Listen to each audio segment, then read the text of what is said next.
Thank you very much. It's a long run, isn't it? Fantastic to be here in Wales. I live for as much of my life as I can in Wales, and I'm so pleased that so many of our projects have been able to come to Wales as well. And a lot of that work has been done in partnership with Creative Wales, which has been a wonderful and brilliant journey. UNBOXED, as I'm sure you have already heard, is a UK-wide showcase of 10 major creative projects and approximately 100 sub-projects resulting from collaborations across science, technology, engineering, the arts, and maths. It's engaged people up and down the country in live and digital, deep and meaningful creative experiences. It's been delivered across England, Scotland, Northern Ireland, and Wales, which is easy to say and much harder to do. And it will leave a lasting legacy. You're going to hear a great deal more about it from its Chief Operating Officer, Phil Batty, in a moment, and we're very grateful to have been granted this opportunity to explore it more, even whilst we are still actually in full flight. Despite what you might have heard, UNBOXED has nothing whatsoever to do with Brexit. Though I might as well say, UNBOXED has absolutely nothing at all to do with the manufacture of blue cheese on the moon. Such is the departure from reality of that statement. No one who has participated in this project, from the independent board to the founding 4 funding partners, from the thousands of practitioners employed to the millions of people in person or online, ever thought that it did. Thousands employed and millions enjoyed. That will be the story of UNBOXED, and the truth will be told. This conference represents a great opportunity for those of us who've been head down delivering UNBOXED to hear where it sits in the context of issues of the day. For if show and tell is to mean anything at all, it is first to present and then it is to listen, to learn and to reflect. We are keen to know how we can play a part in shaping, to nick the name of another report of another good forefather, all our futures. UNBOXED would never claim that it was the first of its kind. We stand on the shoulders of all the brilliant programs and collaborations that have come before us. It could not be what it is without Spirit of 2012, 1480 Now, Hull City of Culture, the Great Exhibition of the North, or Audiences of the Future and Creative Clusters Programme, to name just a few. We must all build on what has gone before. Where UNBOXED has extended our learning is in the area of collaboration and partnerships. Libraries, Siemens, the Poetry Society, the STEMettes, Ulster Transport Museum, the Reading Agency, Hollywood Studios, Microsoft. I could go on for another 20 minutes, but I won't. You get the picture. It's taught us much about the delivery of huge national events in the time of a pandemic and its after effects at a time of financial and political crisis at home and abroad, and the moment of the loss of a monarch. Looking towards the future and building a life which is healthy, meaningful, and empowering for every person living it is an ambitious mission, but it was one that everybody in UNBOXED who participated wanted to explore. Our democratic open call attracted nearly 300 STEAM teams to apply. The subjects we addressed as a result influenced our programme beyond measure. We covered neurodiversity, space science, biodiversity and food creation, migration, land use, climate challenge, youth culture, our cultural history, recycling and reuse, and our future. We engaged coders, astrophysicists, gardeners, teachers, climate scientists, design consultants who could specialize in access, historians, community choirs, game designers, DJs, amongst a host of others in exploring what unites us and how we might make the world a better place, with honesty, integrity, and inclusion. Running through the festival has been a clear ambition to engender pride in the places we live in and the diversity of the communities we are.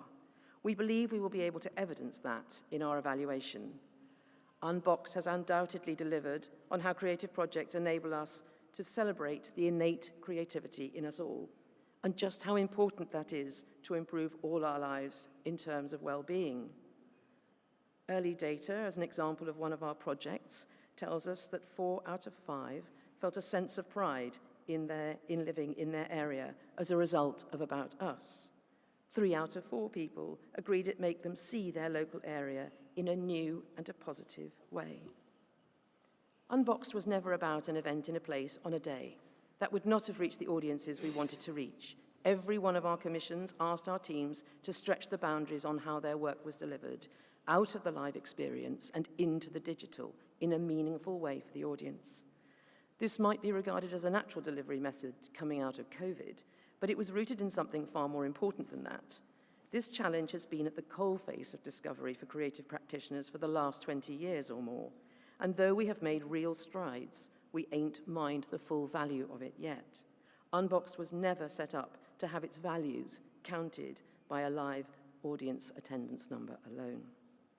We knew that if we would deliver a truly democratic experience across the UK that did not simply reach the usual suspects in the usual places, then we would first have to fund those that often get overlooked for projects at this scale, distribute our funds widely, harness volunteers, skill up the young, take events to places that were not normally served by such opportunities, and then reach out digitally to those that didn't access it in other ways.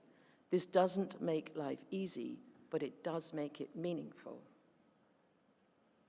As an example, 3 out of 4 people, that's 75% of Weston-super-Mare, have heard of Sea Monster, and the place has just hosted a UK-wide education event, a mass assembly on the future of the environment for 322 schools across the country.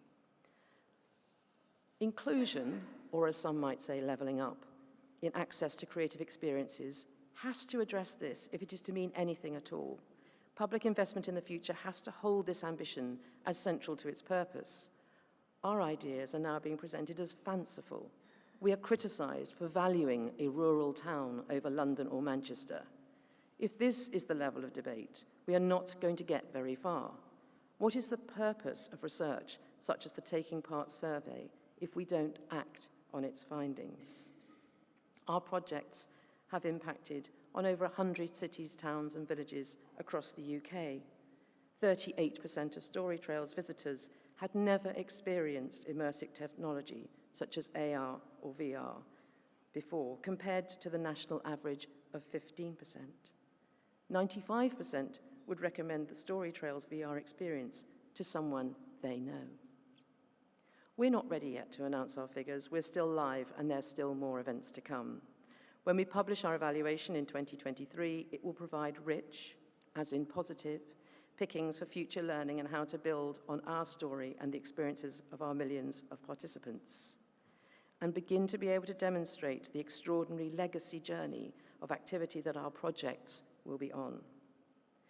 The next national investment in large-scale public event after us is yet to be thought of, but if we tell the stories truthfully, they will exist. All the data from Unboxed and all the data from that which came before will lead once again to this inexorable truth. If you want people to feel better about their lives, then let them enjoy participative, creative experiences. As I close and hand over to Phil, forgive me if I make one rallying cry.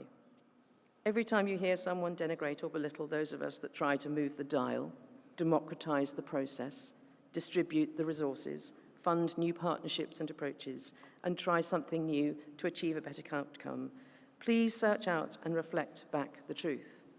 As the Warwick Commission on the Future of Cultural Value, which I chaired, defined, the creative industries are an ecosystem. Private money alone won't reach more than a fraction of the investment the UK's creative future requires to deliver the growth the UK needs. We need to plan for a brighter future, and we must make sure we have not lost the argument for public investment when it comes. As public money enters a phase of even greater existential crisis, the arguments for investment need to be united, focused, and continually proven. Unboxed was born out of a vision that by the time it arrived, the UK would be in a better place. Well, we're not, but that is absolutely not a reason for denying the need for its existence. I hope we can return next year in a brighter future to have some more important reflection on everything that Unboxed has done. But for now, I'll hand over to Phil to tell you more. Thank you.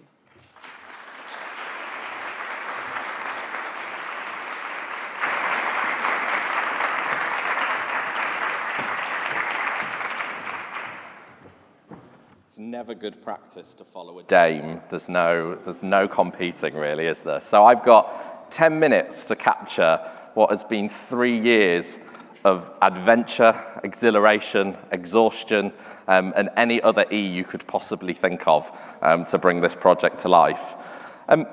But actually, one of the things that's really special about this moment in any project's life cycle is the opportunity to reflect, the opportunity to remind yourself of those moments that happened along the journey throughout the process that you may have buried, you may have hopefully left in a pub at some point, or you may have sort of lost sight of how you got to the point that you came to with the particular project. And a lot of people ask, where did Unboxed come from? How did it all begin? And ultimately, it began with questions. There was £120 million worth of resources available. There was a bold and big brief. Can you bring people together? Can you celebrate and showcase creativity? And there was really, beyond that, an opportunity to invent, to experiment, to explore, and to innovate. And the first thing that we did as part of that process was go out and ask people, what did they learn from previous projects? What had gone well? What hadn't gone well? What would you do differently if given the opportunity to do this all over again? And that was our journey through late 2019 into early 2020. It was a series of conversations, a series of discussions. And I think all too often, the learning from previous projects, you don't get to see that golden thread of how it builds time over time, project over project. And what came out of that was, if you want true innovation, if you want to move the dial, if you want to find new ways of delivering programs, then you really need to invest in people. It's not always about set ideas or clear projects or known knowns that you need to adventure forward with. You need to find great collaborators, great innovators, people with the energy and thirst and hunger to find the new, to find the original, to find different ways of reinventing what's gone before, but doing that in a way that builds on what's gone before. And that was where our R&D came from. We put a call out, as you heard from Vicky, and over 300 different collections of scientists, engineers, architects, universities, academics, businesses, and other collaborators came together and said, this is exciting. This is something that we know we could do something special with, something fantastic with. And from that process, 30 teams blossomed, 30 teams grew, and at that point, another key priority of the program came forward. If you want to deliver something ambitious, if you want to deliver something groundbreaking, you need to invest in it. Great ideas come from good resources, strong time, and hard commitment and focus, and a space to think, a space to explore ideas through to their nth degree. And you'll hear a little bit from Sam a bit later on the creative studio and that R&D process about how it was about stretching ideas. It was about understanding the richness that can exist when you push things to new boundaries and you find new ways of doing things. So you can see a snapshot of that creative R&D process. But I've got 10 minutes to tell you about 10 projects, with many of those wonderful projects in the room here today. And you're going to learn throughout the whole day about the richness and depth in each of those 10. But to start with About Us. About Us really does take you to the very beginning of where it all began. 13.8 billion years ago, and a recreation of the entirety of our existence. It's fascinating to see the way that people respond when you look back on such a large scale of time and realize the moments and the weeks and the days that we live in now, how much that is contextualized in so much that has gone before. You know, and many of that before humans themselves were occupying the earth in the way they do now. This is a project really solidified what we wanted to achieve with Unboxed, going to all parts of the UK, but also making with all parts of the UK, truly collaborating with choirs, scientists, coders, young people from across Scotland, England, Wales, and Northern Ireland to build something new and to build something special. And I'm going to play a short video that gives you an insight behind the scenes of what happened on About Us. I was a little girl. I love working with the children and helping them find their creative voice.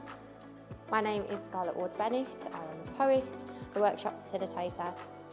I worked with 2 Year 5 classes, 2 brilliant classes of about 25 kids. We used the workshop resources from the About Us website, and I found it was really useful. There was a lot of guidance. It was really easy to kind of plan the workshop ahead. Kids were really responsive to the exercises that were set.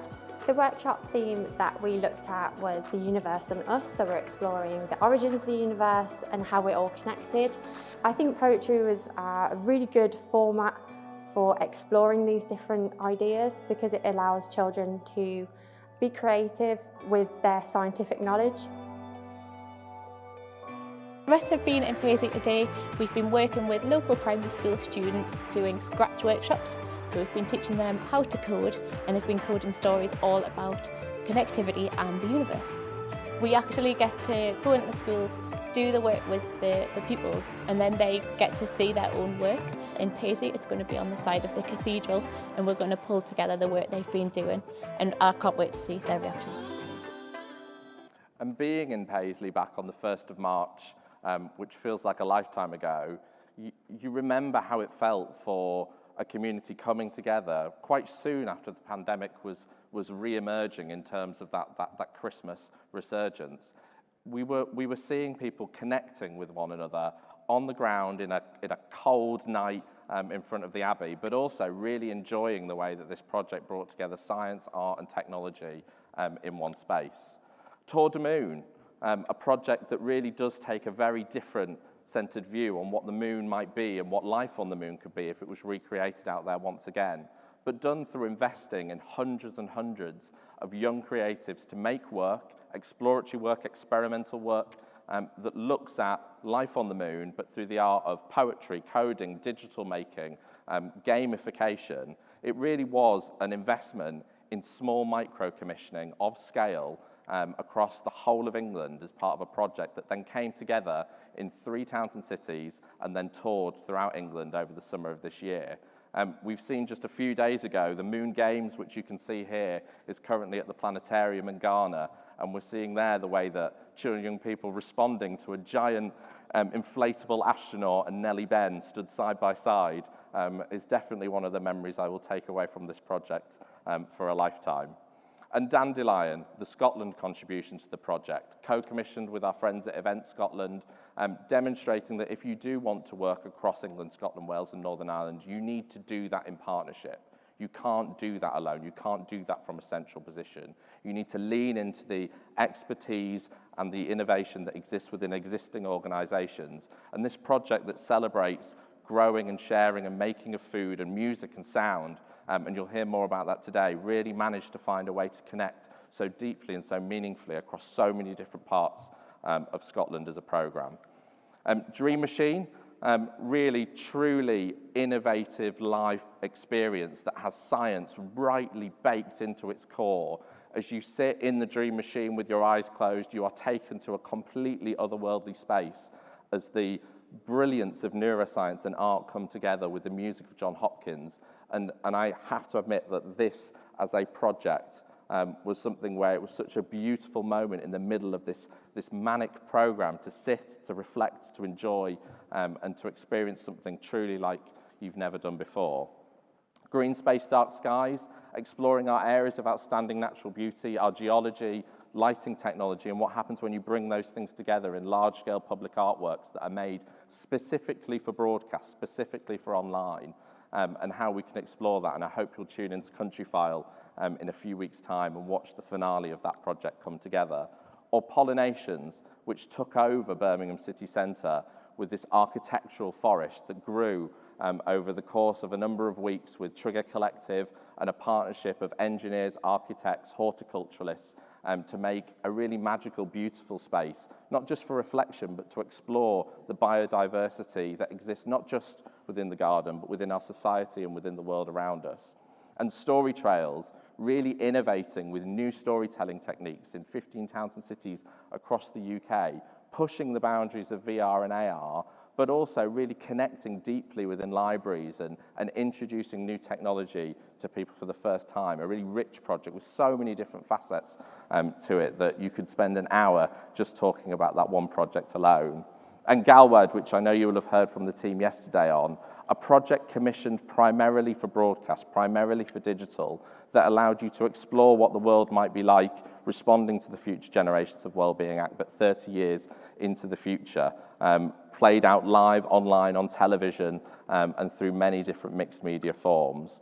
The challenge of Sea Monster, and you'll hear more about that later on today, a world first, a completely challenging experience is probably the only way to describe when you take a North Sea offshore platform and transport it to Weston-super-Mare and transform it into a garden, a lab, a biodiverse centre to explore what reuse might mean if we did something different with these megastructures. And then finally, our place in space. When you look down and bring the solar system here on Earth in a scale model of 8.1 kilometres long, you realise just quite how closely connected those planets are, but also how when you're taking a different look on what life on Earth looks like from up in space, some of the challenges that we face here on a day-to-day basis lose their sense of perspective and lose their sense of meaning, and there really is no us and them, there is just us. So finally, I wanted to just summarise by bringing together how do you find the common thread? How do you find the universal nature of what all these projects were set out to achieve? Well, they all began with three really clear values: be open, be original, and be optimistic.